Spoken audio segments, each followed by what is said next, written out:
여러분 안녕하십니까? 전주 MBC 시사토론입니다. 지역 상생형 일자리 사업이라고 하죠. 요즘 군산형 일자리가 관심입니다. 지난달 광주형 일자리 사업이 전격 합의된 데 따른 후속 논의인 셈인데요. 기대 효과는 무엇이고 또 어떤 과제가 있는지 알아보겠습니다. 오늘 함께할 토론자 세 분 모셨습니다. 어서 오십시오. 네, 토론에 앞서서 저희들이 준비한 영상이 있습니다. 먼저 보시겠습니다. 현재 논의되고 있는 군산형 일자리 모델은 세 가지입니다. 우선 지자체와 기업 간의 합작법인을 만드는 광주와 달리 자동차 대기업의 직접 투자를 전제로 한 방안입니다. 첫째안은 기업의 책임 경영은 가능하지만 노사 갈등은 불가피합니다. 또는 이 군산 공장을 기존의 자동차 생산이 아닌 자동차 부품 공장으로 운영하는 방안도 고려되고 있습니다. 중견기업들의 컨소시엄을 만드는 방법인데 이 경우 대규모 일자리 확보가 가능할지 또 원활한 운영은 풀어야 할 숙제입니다. 세 번째는 선박블록 제공을 전제로 한 현대중공업과 협력업체 간의 조선업 상생 모델입니다. 군산에서는 이미 협의체를 꾸려 일자리 추진의 공감대 확산에 나섰습니다. 한국노총뿐만이 아니고 민주노총도 흔쾌하게 참여를 해주셨고 좀 더 편안하게 우리 지역에서 기업을 하고 또 일자리를 만들어갈 수 있도록. 세 모델 모두 기업 유치를 전제로 하고 있어 투자 기업이 없으면 뜬구름 잡기일 수밖에 없습니다. 국내 자동차 업계는 기존 설비 유지조차 어려운 상황이어서 해외 기업이 대안이지만 결코 쉬운 일은 아닙니다. 여러 기관들 또 이렇게 부처 또 청와대까지 지원을 요청을 드렸고 그 이후에 각 기관에서 전북하고 같이 협조를 해서 결국 군산형 일자리의 올 상반기 추진 여부는 정부가 얼마나 기업 유치에 힘을 실어주느냐에 달려 있습니다. 예, 한동안 광주형 일자리로 말이 많았는데 보도에 보신 것처럼 요즘은 군산형 일자리가 단연 화두인 것 같습니다. 그 지역 상생형 일자리 사업의 지역을 특정한 것인데 먼저 강남호 학장님. 도대체 그 지역 상생형 일자리 이게 어떤 내용인지 간략하게 좀 설명 부탁드립니다.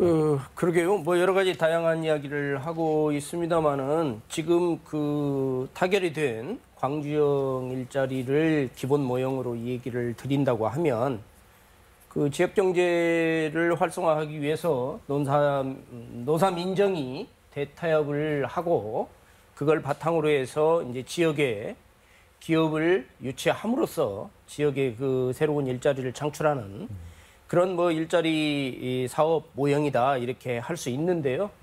이 사업은 이제 독일의 폭스바겐사의 노사가 그 기존 임금보다 뭐 20% 낮은 이런 임금으로 한 5천여 개의 일자리를 그 창출하는 그 모형에다가 지역 공동체 모형을 병합해서 만든 어찌 보면 그 한국식 지역 상생 일자리 모형이다 뭐 이렇게 말할 수 있을 것 같습니다.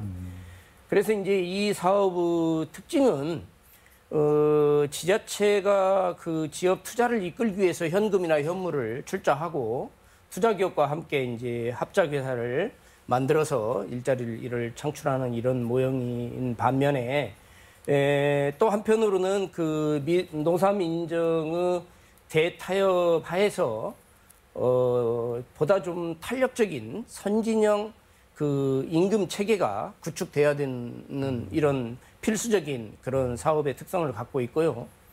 이제 이런 낮은 임금을 그 보전하기 위해서 이제 정부나 지자체는 그 노동자들에게 이제 주택, 뭐 육아, 교육 또는 뭐 이제 의료 서비스 이런 것들을 그 지원하는 방식입니다.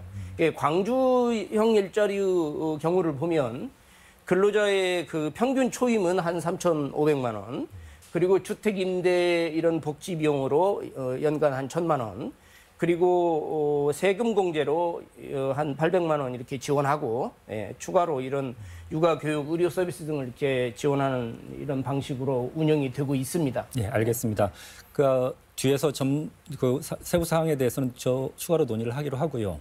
황진 대표님, 예. 방금 말씀을 들어보면 예. 지역 공동체와 상생형 일자리 사업이다 이렇게 예. 말씀도 해주셨는데 그럼 지금 왜 군산형 일자리라고 할까요? 우리 그 학자님께서 말씀하셨는데 특정 지역의 일자리, 특정 지역형 일자리는 사실 특정 지역형으로 부르기는 좀 개념적으로나 어떤 그 지향적으로 넘어서야 될 부분이라고 생각합니다. 그래서 지금 광주형 일자리 안에 일단 타격을 줬는데 그 모델이 경제를 넘어선 경제 시스템이나 프레임이라고 생각합니다. 그래서 말씀하신 대로 그 사회 통합형 아니면 상호 상생형 일자리를 전제를 하는 측면에서 기업에 대한 그 활성화나 실업 문제를 그 기업이나 노사에만 맡기지 말고 사회적 연대적 측면에서 공공체성을 강화하는 측면에 접근하자라는 것이 기본적인 바탕이고 철학이라고 생각합니다. 아시는 대로 이제 군산 지역이 굉장히 어려운 경제 상황이었기 때문에 그것을 돌파하려는 현실적인 측면에서 강한 요구가 대두되는 측면에서 그런 그 광주형 모델이 이식될 수 있는 그 모델이긴 하지만 그걸 기계적으로 이식하는 것은 바람직하지 않다고 생각합니다. 뭐 상황이 다르듯이요. 예. 알겠습니다. 그럼 서동환 부의장님, 그 지역 상생 일자리 사업을 어쨌든 그래도 우린 지역을 특정하지 않을 수 없는데 또 군산을 특정했다는 이야기는 군산의 경제 상황이 정말 위기라는 것 알고는 있지만 그렇게 심각하다는 것을 반증하는 것이기도 하지 않습니까? 예. 그러니까 광주형 일자리는 이제 광주의 현실에 맞게끔 일자리를 만들었다는 거고요. 그러면 이제 군산형 일자리는 저희 이제 군산형, 광주형 하는데 어쨌든 저희 군산에 맞는 일자리를 뭐 노사민정이 함께 머리를 맞대고 이제 발굴을 해내는 거. 이것이 첫 번째 목표인 것 같고요. 어쨌든 전에는 뭐 관주도형이라고 했다가 하면은 지금은 관주도형으로는 되지 않는다. 그렇기 때문에 어느 정도 노사가 어느 정도 좀 이 부분에서 동의를 하고 더 나아가서는 시민들까지도 좀 어느 정도 동의를 했을 때 가능하지 않나 좀 이렇게 생각합니다. 그 부총리께서는 또 이런 말씀도 하셨더라고요. 물론 청와대에서도 나온 이야기긴 한데 이르면 이달 안에 표준 모델을 한번 만들어 보겠다. 그래서 지역에 거기에 합당하는 지역이 있다면 신청을 받아서 거기에 적용하는 방안. 그리고 이달 안이라고까지 이야기를 한 거 보면 상당히 속도감 있게 진행될 수는 있겠다. 그런 그 생각도 들게 되는데 어떤 똑같은 기대를 갖게 되시나요? 예. 지금 뭐 우리 학장님 말씀하셨는데 제가 그래서 이제 투트랙이라고 했던 이유가 그거거든요. 지금의 위기 상황 당연히 그 정부에서 주도해서 가야 되는 거고요.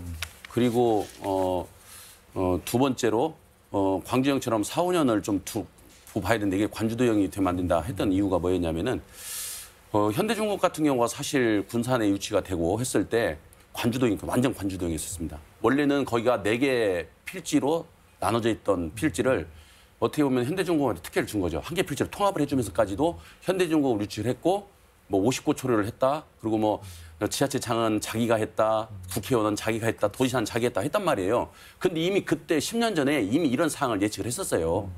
그렇기 때문에 현대중공업이 아니라 군산은 아시는 것처럼 수심이 낮기 때문에 사실 조선업으로는 사실 굉장히 환영받을 만한 입지 조건은 아니거든요. 그런데 불구하고 이런 거 관주를 했기 때문에 사실 거기가 원래는 LG산전, LG그룹 토지였거든요.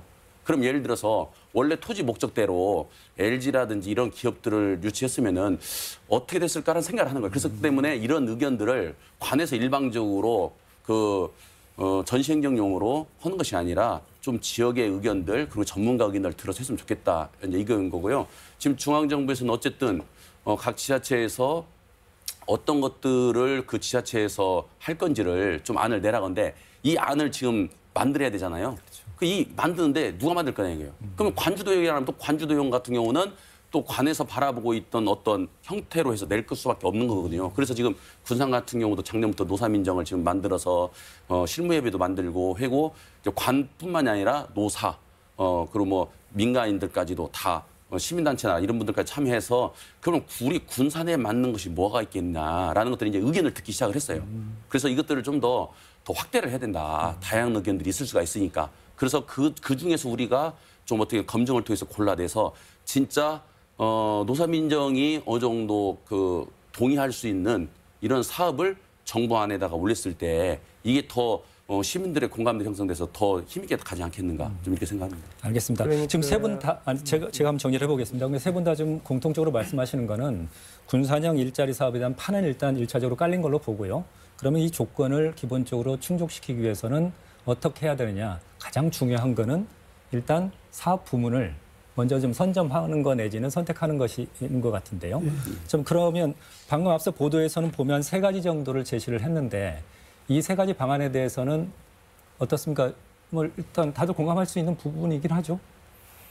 네, 그렇습니다. 뭐 일단은 그 중앙정부 차원에서 보면요, 지금 이렇게 침체돼 있고 또 발전이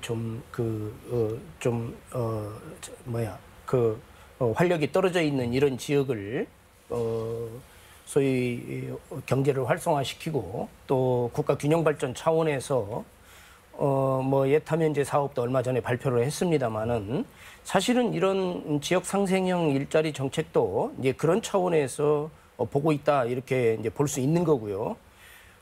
중앙정부 차원에서 보면은 이게 이제 하나의 그 노사민정 사회적 타협을 통해서 새로운 일자리를 만들어내는 모형일 뿐만이 아니라 그 제조업 공장, 해외에 투자돼 있는 그 제조업 공장을 국내로 이렇게 유인해서 제조업을 활성화시킨다라고 하는 측면, 그 다음에 지역 경제를 활성화시키고 지역의 청년들의 일자리를 창출할 수 있다.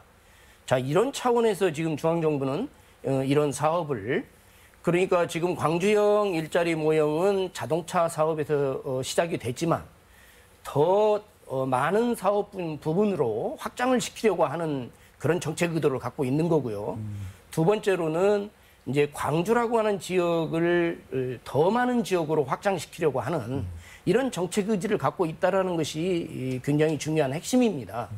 그래서 지금 그 산업부를 중심으로 해서 이런 지역 일자리 산업을 지원할 수 있는 법적 체계를 지금 빨리 구축하고 있는 거고요. 그다음에 아까 말씀하신 우리의 그러면 하나의 어떤 최적한 모형을 지역 일자리 지역 일자리 모형을 만들기 위해서 지금 중앙정부에서는 노력하고 있다. 뭐 이렇게 볼 수 있는 겁니다. 좀 더 큰 틀에서 좀 봐주신 것으로 보고요. 일단 군산에서 지금 자동차와 조선을 이야기하는 거는 현대중공업 그 사태가 있었고 GM 군산공장 폐쇄, 그렇기 때문에 상대적으로 또 기반이 더 있기 때문에 이 두 산업 부분에 오히려 주목하는 거 아닌가 싶거든요.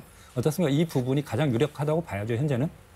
저는 그 중앙 정부에서 군산 지역의 경제 활성화, 특히 실업 복에 대한 의지는 뭐 강하다고 확신합니다. 뭐 그것은 뭐 군산 지역을 위해서이기도 하지만 사실은 그 현 정부의 성공 여부를 경제 문제가 직결되기 때문에 당위적으로 뭐 그렇게 할 수밖에 없고, 특히 군산 지역이 더 절박한 상황이기 때문에 그런 의지를 가진다는 것에서 의심을 여지가 없습니다.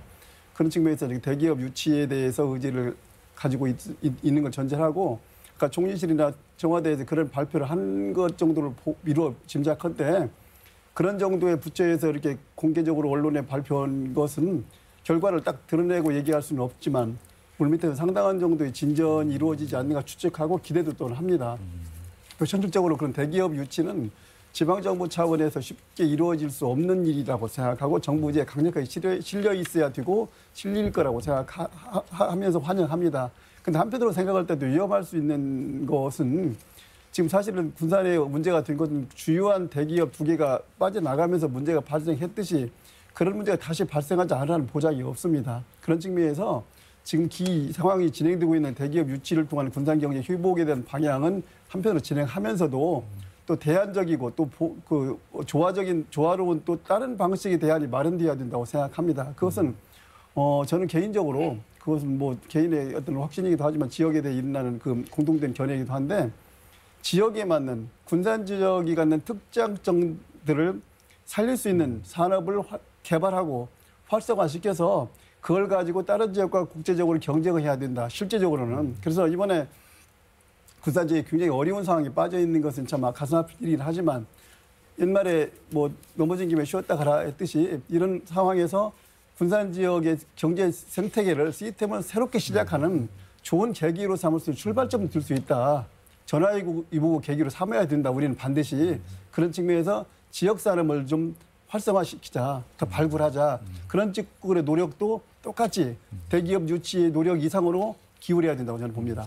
산업 체질을 바꿀 수 있는 계기로 삼자. 시간이 좀 더 걸리더라도 이런 말씀도 해주시고 또 소동환 부의장처럼 투트랙을 좀 말씀하신 것 같긴 한데요. 그럼 이 조선거 자동차 말고 또 이야기 나온 부분을 보니까 반도체 이야기도 나오고요. 전기차, 전장산업 부분도 나오고 그리고 새만금에 지금 재생에너지, 신재생에너지 사업이 추진되고 있으니까 신재생에너지 협동조합 같은 형태도 아주 다양한 형태를 좀 모색해보자는 의견이 나온 것은 아마 그 연장선 아닐까 싶은데 부의장님. 예. 그 가능한 이야기일까 이런 부분들도? 일단 뭐 자동차와 조선은 현재 기반 시설이 있기 때문에요. 제일 빨리 군산 경제를 다시 활기차게 하는 것은 이 두 가지 사업으로 할 수 있다. 밖에 볼 수가 없습니다, 사실은. 근데 이제 현대중공업 같은 경우는 사실 2018년도 초에 군산 공장에 물량을 좀 배정을 해주라고 했을 때 수주가 70척이 넘어가면은 배정을 해주겠다고 했거든요. 근데 올해 연말 기준으로 봤을 때 한 53척, 한 55척 이렇게 된 걸로 알고 있습니다. 그리고 내년에 현대중공업에서 또 2019년도 올해 계획을 세웠는데 올해 같은 경우는 약 80억 달러, 그러니까 이걸 척수로 계산하면은 한 65척 정도 되는 거죠. 그러면은 현대중공업이 얘기했던 70척 이상이 되면은 군산 물량을 배정하겠다는 얘기는 사실 굉장히 어렵지 않겠는가, 좀 이런 얘기가 생각이 되고요. 그래서 이제 군산에서는 그 물량을 배정해주면은 더 좋겠지만은 그게 안 되면은 블럭이라도 군산에서 좀 생산해서 좀 울산으로 가져갈 수 있는 블럭이라도 좀 하자, 좀 그런 얘기를 하고 있습니다. 그래서 제일 좋은 것은 어쨌든 조선 쪽을 빨리 재가동하는 것이 제일 중요하고요. 그리고 자동차 공장은 어쨌든 한국 GM에서는 군산 공장에다 이제는 뭐 가동을 하지 않는다고 했기 때문에 재가동이 어렵다고 보고, 그러면은 이거 역시 제일 빠른 것은 동종업종의 업체가 인수해서 가동을 하는 게 제일 빠르겠죠. 그래서 이제 뭐 해외 기업까지도 좀 열어놓고 중앙정부에서는 지금 고민을 하고 있는 걸로 알고 있고요. 이제 그게 안 되면 요즘 이제 대세가 내연기관차에서 이제 전기자동차로 이제 넘어간 추세이기 때문에 전기자동차까지도 사실 고민을 할 수가 있죠. 근데 전기자동차는 뭐 아시는 것처럼 내연기관차보다 부품이라든지 이런 것들이 그러니까 인력, 조립하는 인원이 많이 필요가 있기 때문에 고용 인원에 있어서는 과연 얼마만큼 효과가 있을까라는 사실 좀 고민되는 부분도 있습니다. 황 대표님께서 방금 그 말씀을 하셨는데 물 밑에서는 뭔가 대화가 있지 않겠습니까? 이 말씀을 하셨어요. 추측과 기대를 한다는 그 거죠. 추측인 거고 기대인 것이죠. 단순하게 어떤 정보가 있는 건 아니시고요. 정확하게 이런 자리에서 말씀드릴 수 있는 정보는 아니지만 사적으로 조금씩 들은 정보는 좀 있는 걸로 알고 있습니다. 학장님, 그러면 결국은 아까 말씀 그렇게도 하셨어요. 그러니까 국내 제조업들이 인건비가 비싸니까 해외로 나갔던 어떤 사업 부문들도 이런 기회를 통해서 좀 돌아올 수 있게 하는 계기가 됐으면 좋겠다. 아마 그것도 역시 희망이고 기대일 수도 있는데 그만큼 지금 여기 군산형 일자리가 안착을 하려면 제대로 가동을 하려면 결국 참여 기업을 확보하는 건데 말씀 들어보면 이 부분 단계에서부터도 쉽지 않겠다는 생각은 들어요. 네, 그러니까 뭐 서두에서도 말씀을 드렸지만 이 지역 상생 일자리 모형이 성공하기 위해서 제일 중요한 건 첫 번째가 산업 분야입니다. 어떤 산업 분야로 갈 것이냐 이게 중요하고요. 그다음에 이제 두 번째가 참여 기업이죠. 그래서 예를 들어서 지금 자동차나 조선으로 가면 저희가 기반 시설을 이미 갖고 있기 때문에 그걸 활용할 수 있기 때문에 광주형 일자리에 비해서 고효율 저비용 또 그 가동 시점도 훨씬 앞당길 수 있다라고 하는 장점을 갖고 있습니다. 하지만 이런 자동차나 만약에 조선 산업으로 간다고 했을 때 경영의 지속성을 유지하기 위해서 다시 말하면 한국 GM처럼 저렇게 폐쇄하거나 또 뭐 현대중공업처럼 이렇게 가면 또다시 그런 비극이 만들어지기 때문에 그러면 경영 지속성을 유지할 수 있을 만한 산업 분야나 어떤 참여 기업을 확보하느냐 이게 핵심이라는 거죠. 그러니까 만약에 자동차나 조선으로 간다고 하면 지금 뭐 산업부나 전라북도가 같이 공동으로 메이저급 그 세계 자동차 회사를 섭외하고 있는 걸로도 알고 있습니다. 근데 이제 어찌 됐든 지금 뭐 국내 자동차 측면에서 보면 지금 광주형 일자리를 가지고도 현대차가 뭐 경차 SUV 새로운 모델을 개발해서 새로운 수요를 창출하겠다. 지금 이렇게 가고 있습니다만은 지금 이미 한 70여만 대 유주 시설이 있고 국내 시장에서 경차 수요가 지금 지속적으로 감소하고 있는 이런 상황이거든요. 굉장히 위험이 있다는 겁니다. 그렇다면 군산형 일자리가 만약에 자동차 중심으로 간다고 했을 때 과연 그러면 경영 지속성을 어떻게 확보할 것인가? 저는 참 어려운 문제라고 보는 겁니다. 그래서 이제 또 하나의 대안으로서 이 얘기 드는 것이 친환경 그러면 미래형 자동차 이렇게 가기 위해서 전기 자동차 그 생산 업체 뭐 에디슨 모터스라든지 뭐 대창 모터스 이야기가 됩니다만은 여기에다가 한국 GM의 그 협력 업체들을 소위 컨소시엄으로 묶어서 소위 SPC라고 그러죠. 특별 목적 법인을 만들어서 이런 추진하는 이제 방안도 하나의 방안으로 뭐 검토되고 있는 것으로 그렇게 알고 있습니다. 예, 군산이 자동차나 조선에 기반이 잘 돼 있다는 건 장점일 수도 있겠지만 반대로 우리가 이게 마치 광주형 일자리 사업의 후속으로 이 논의를 하다 보니까 광주형 일자리 사업의 교훈이 있지 않습니까? 그것을 우리가 살펴야 되는 거고 그리고 광주하고 또 다른 형태의 군산만의 어떤 또 다른 모델을 만들어내야 된다는 그렇습니다. 어떤 또 과제가 있기 때문에 더 그런 것 같은데 실은 광주형 일자리 사업이 이렇게라도 출발할 수 있게 된 데는 정부의 강력한 뒷받침이 있었던 것 같습니다. 대통령께서 사실상 그 대선 공약으로까지 좀 뒷받침해서 기업 발굴까지를 지원하고요. 그런데 과연 군산형 일자리에도 그만한 어떤 아까 우리 관추도 이야기를 했지만 그런 정도의 정부의 지원이 가능할까? 어떻습니까? 그 학장님께서는 지금 그런 형식의 것을 군산에서도 기대할 수 있을까요? 그러게 지금 뭐 그 산업부라든지 또 청와대 라든지 뭐 일자리 수석이 관심을 많이 가지고서 이 지역 상생형 일자리를 아까도 말씀드렸지만 자동차 이외의 산업으로 확장시키고 또 광주 이외의 지역으로 확대시키기 위해서 법적 또 재정적 어떤 여러 가지 지금 지원 방안을 강구하고 있는 거거든요. 그렇기 때문에 이제 중요한 것은 이제 제가 볼 때 이 정부의 지원을 최대한 이끌어낼 수 있는 그런 모형을 만들어야 되고요. 그 다음에 이제 재정 투자 측면에서 보면은 지금 광주형 일자리 뭐 예를 보면 지금 일대 주주가 광주시거든요. 그런데 총 투자 금액의 21%인 590억입니다. 그리고 2대 주주가 현대차인데 19% 530억이고요. 한국산업은행이 4,200억 원을 투자해야 이 사업이 가능해진다는 점입니다. 이 점을 놓쳐서는 안 되죠. 아무리 좋은 그림을 그려도 실제로 이 재정 투자 계획이 확실하게 구체화되지 못하면 이 사업은 실제로 성공할 수 없는 거죠. 그렇기 때문에 이런 투자가 실제로 이루어질 수 있는 그래서 중앙정부의 지원을 최대한 확보할 수 있는 이런 방향으로 그 산업의 선정이나 기업의 유치가 이렇게 이루어져야 되겠고요.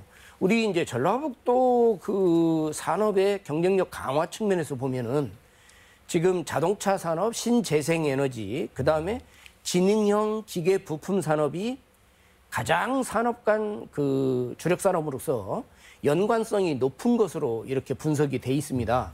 그렇기 때문에 저는 이 자동차 산업, 신재생에너지, 그 다음에 지능형 기계 부품 산업과 연관성이 가장 높은 이런 산업 쪽으로 이 군산형 일자리, 쉽게 말하면 전라북도형 일자리, 이 모형이 만들어지는 것이 소위 지역의 산업 구조를 강화시키는데 아주 도움이 될 것이다. 저는 그렇게 보고 있습니다. 지금 광주보다도 지금 군산은 그 경제 현실이 더 다급하고 그래서 성과는 가능한 빠르게 내야 하는데 또 이 계기를 위기를 기회로 삼는다면 아예 이 기회 전라북도의 산업 체질을 바꿀 수 있는 어떤 새로운 계기로 만들어 봐야지 않겠냐는 어떤 기대감도 있는 것 같고 어떻습니까? 그럼 만약 군산형 일자리 사업이 안착이 된다면 전라북도 경제, 군산 경제를 위기의 경제를 회생시키는데 결정적으로 기여를 할 수 있을까요? 어쩌면 우문일 수도 있겠는데. 전라북도 지역에서 차지하는 군산 경제 비중이 상당하지 않습니까? 특히 자동차 산업은 결정적으로 이렇게 했었고 그렇듯이 새로운 사업이 군산 지역에서 우리 부장이 말씀하신 대로 지금 새만금을 공단이라든가 지금 공단이 가장 넓은 지역인 것은 결국 그럴 만한 그 여지가 있는 지역이라고 봤을 때 군산 지역에서 경제가 활성화됨으로써 전라북도 경제가 활성화되는 것은 뭐 확실한 거라고 생각하고요. 그런 측면에서 군산 지역의 경제 활성화는 굉장히 절박하고 아까 서두에 말씀하신 대로 군산 지역이 사실 말씀하신 대로 지금 실업 급여를 받는 그 인구가 7,300명 정도랍니다. 우리가 27만 명인데 인구가 7,300명이면 한 10가구나 15가구 중에 한 가구에서 실업자가 있고 실업급여를 받는 상태라고 그럽니다. 그러면 굉장한 비율의 그 어려운 상황인 것이 수치적으로 계량적으로 나타나는 거지 않습니까? 그런 측면에서 군산 지역의 경제 활성화는 전라북도 경제 활성화에 직결되는 거고요. 여러 번 반복하지만 어려운 상황이 왔을 때 그것만 현 발등에 불만 끌려고 하지 말고 도리어 이걸 계기로 더욱더 크게 보고 더욱더 멀리 뛰는 그런 계기로 삼아야 된다. 그래서 봤을 때 새로운 경제 구조를 시스템을 새로 안착하는 계기로 삼자 이번에 건강하게. 그랬을 때 비록 지금 힘들지만 장기를 봤을 때 그 힘들었던 것이 길게 봐서 유익했었다고 할 수 있는 그런 노력을 같이 지금 병행해야 된다. 현장 발등에 불을 끄는 노력과 동시에 그런 주장을 계속하면서 새로운 대체 산업의 발굴을 빨리 해야 된다. 그 대안으로서 아까 말씀드린 대로 제재조 사업도 한 예가 될 수 있다. 전망을 이렇게 보고 있습니다. 네, 알겠습니다. 그리고 예. 의회에서 계속 집행부에다 요구했던 게 기업들 지원하는 방법을 바꿔야 된다. 2003년도부터 그 2018년도까지 군산시에서 기업이 이전이라든지 뭐 증설을 했을 때 지원했던 순수하게 이전 뭐 이렇게 했을 때 지원해지는 금액이 저희가 500억을 지원해줬거든요. 한 15년 동안에 한 500억을 지원해줬고 국비, 도비까지 합치면은 약 1,250억 정도를 지원해줬어요. 근데 사실 1,250억이 받았던 기업이 지금까지 운영을 잘하고 있으면 좋은데 현대중공 같은 경우도 전라북도에서 100억, 군산시에서 100억을 지원해줬거든요. 근데 결과적으로 기업한테 지원해주다 보니까 그 기업이 가동이 잘 됐을 때는 문제가 안 되지만은 지금 이렇게 그 뭐 폐쇄를 한다라든지 아니면 생산 중단한다든지 했을 때는 굉장히 그 지역이 예산까지 몇백억을 지원해주고도 어려움에 처해져 있거든요. 그래서 의회에서는 전에부터 기업들을 지원하는 방법을 바꿔야 된다. 그래서 차라리 기업들한테 직접 주지 말고 그 돈들을 중소기업들이 들어올 수 있는 기반 조성을 해야 된다. 대표적으로 중소기업이 들어오게 되면은 공단까지 출퇴근을 했는데 통근버스를 사실 기업들이 중소기업 만들기가 쉽지가 않거든요. 그래서 군산 같은 경우는 벌써 몇 년 전부터 25인승 버스 15대를 출퇴근을 할 수 있도록 중소기업 그 직원들이 할 수 있도록 그거를 해줬었고요.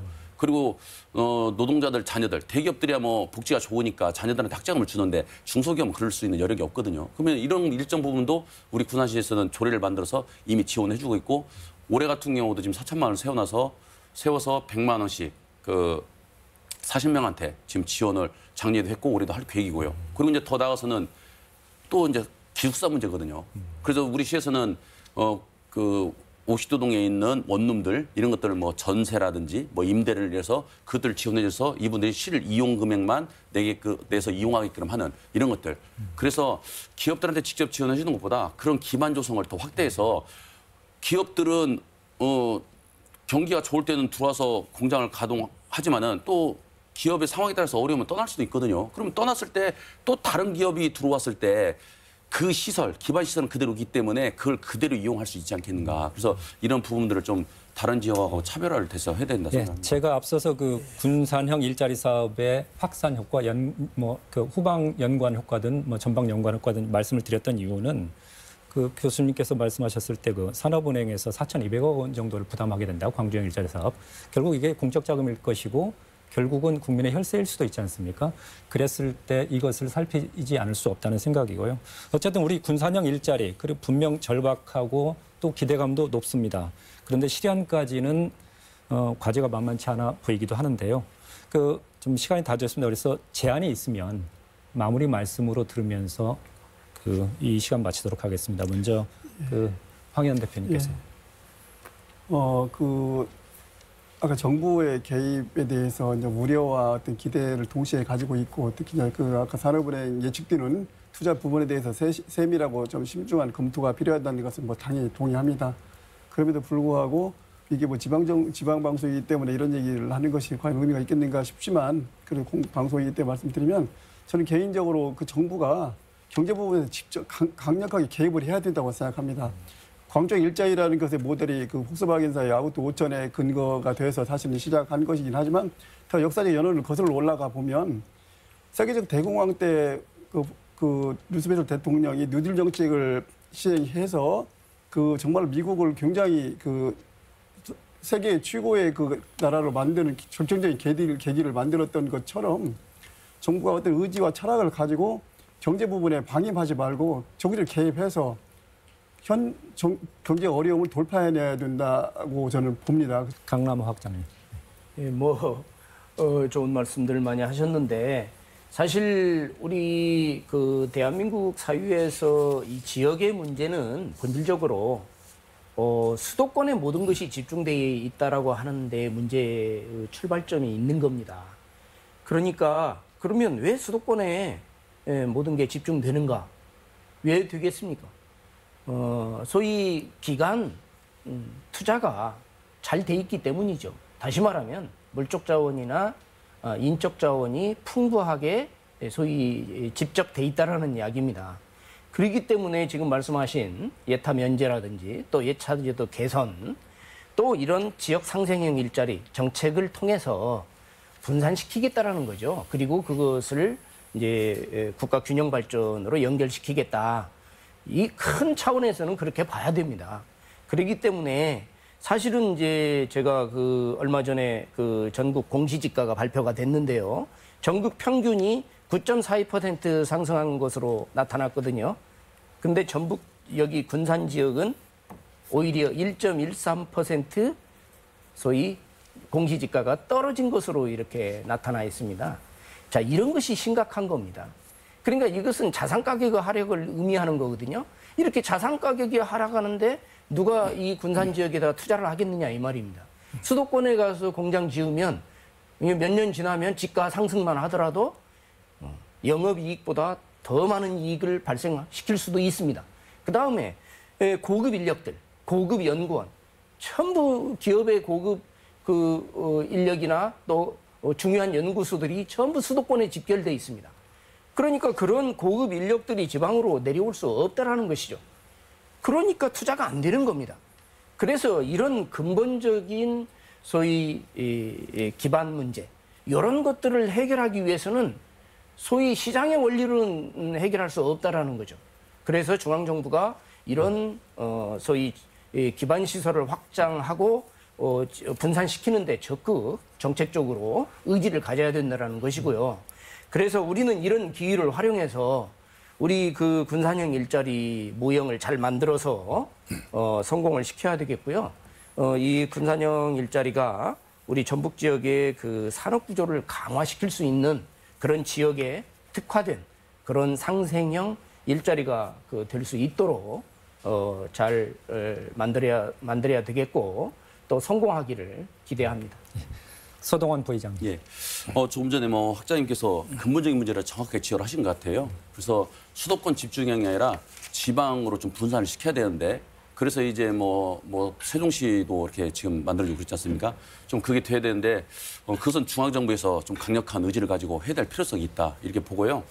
그렇지만은 현재 처해진 상황은 그렇게 이제 녹록지 않기 때문에 중요한 것은 현재 처해진 상황에서 어떤 것이 군산의 장점인지를 정확히 파악하는 것이 중요하다. 군산은 아시는 것처럼 전라북도에서 유일하게 이제 수출입 항이 있지 않습니까? 그렇기 때문에 이 수출입 항을 장점으로 해서 수출입을 하는 기업들을 유치를 좀 해야 된다. 그리고 이제 이번에 현대중공업이나 한국GM 이제 사태를 보고 이제 군산 시민들도 좀 그리고 국민들도 의식이 좀 변화가 될 때가 돼요. 어떤 설문 기관에서 이제 그 성인 1,000명을 대상으로 조사를 했는데 연봉이 많은 것보다 워라밸이 좋은 회사를 선택하겠다 한 데가 무려 75%나 됐거든요. 옛날에는 연봉이 많은 기업들을 사람들이 찾아갔다면은 이제는 높은 연봉보다는 일을 하면서 내 삶을 제대로 살아갈 수 있는 이런 일자리들을 원하고 있다. 이렇게 보고요. 그러면은 군산시는 이번 기회에 군산의 향후에 그 새만금이나 이런 데 투자되는 기업들은 저희가 높은 연봉보다는 직원들이 좀 일과 삶을 잘 균형 있게 맞춰가면서 삶의 질을 높일 수 있는 그런 기업들 유치를 해야 되지 않겠는가 이렇게 생각합니다. 알겠습니다. 위기의 지역경제 회생에 일자리만한 대안도 없겠죠. 높은 관심과 기대감 때문일까요? 벌써부터 성과를 거론할 만큼 다소 성급해 보이는 최근의 분위기인데 부디 희망고문으로 끝나지 않게 내실 있고 실질적인 결과를 이끌어내는 준비와 지혜가 필요할 때라는 생각입니다. 오늘 토론 여기까지입니다. 시청해 주신 여러분, 함께한 토론자 여러분 고맙습니다.